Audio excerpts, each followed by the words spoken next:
చాలా మంది గుడికి వెళ్తున్నామంటే వెళుతున్నాం అన్నట్టుగా వస్తున్నారు. ఒక రకంగా చెప్పాలంటే దేవుని మందిరంలోనికి ఆహార పదార్థాలు తెచ్చుకుని తినడం కూడా నిషేధమే. ఎందుకని? ఇది ఆహార పదార్థాలు తెచ్చుకుని తినే స్థలము కాదు. ఇక్కడ గంట ఉంటావో, 2 గంటలు ఉంటావో, 3 గంటలు ఉంటావో, 3 గంటలు కూడా తిండి మీద ధ్యాస మానేయి, పక్కనోడితో మాట్లాడడం మానేయి. 3 గంటలైనా సరే నువ్వు దేవుని మందిరంలో నీ ధ్యాస, నీ ఆశ, నీ ఆలోచన నువ్వు ఆరాధించడానికి వచ్చిన దేవదేవుని మీద ఉండాలి. కొంతమంది తల్లిదండ్రులు పిల్లల్ని మందిరానికి తీసుకొచ్చేటప్పుడు పొట్ల దగ్గరికి వెళ్ళి పొట్లాలు కొనుక్కుని వస్తారు.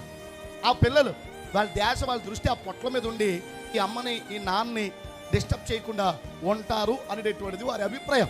పొట్లం ఎంతసేపు ఉంటుంది? ఒక 5 నిమిషాలు ఉండే, 10 నిమిషాలు ఉండే, మళ్ళీ అక్కడి నుంచి మళ్ళీ డిస్టర్బెన్స్ కదా. అప్పుడు వాడికి మళ్ళీ ఏం గుర్తొస్తాయి? పప్పులు గుర్తొస్తాయి. పప్పుల కోసం మారం చేస్తాడు. అప్పుడు నువ్వేం చేయాలి?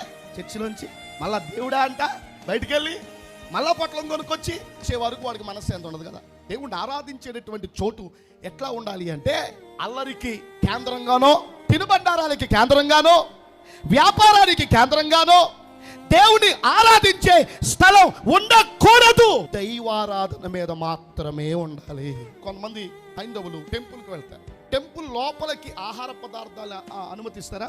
పూజా స్థలంలోకి అనుమతిస్తారా? గుడి బయట ఉంటుంది అవకాశం, గుడి లోపల ఉండదు, పూజా స్థలంలో ఉండదు.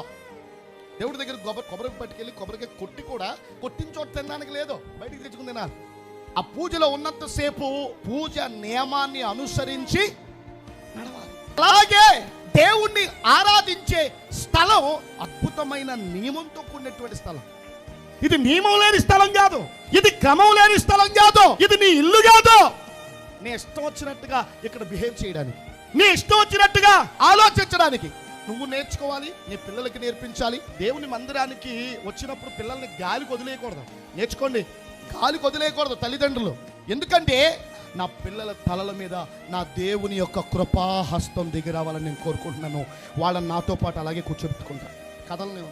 అలాంటి మైండ్ మీరు దేవుని మందిర ఆవరణాల్లో డెవలప్ చేసుకోవాలి.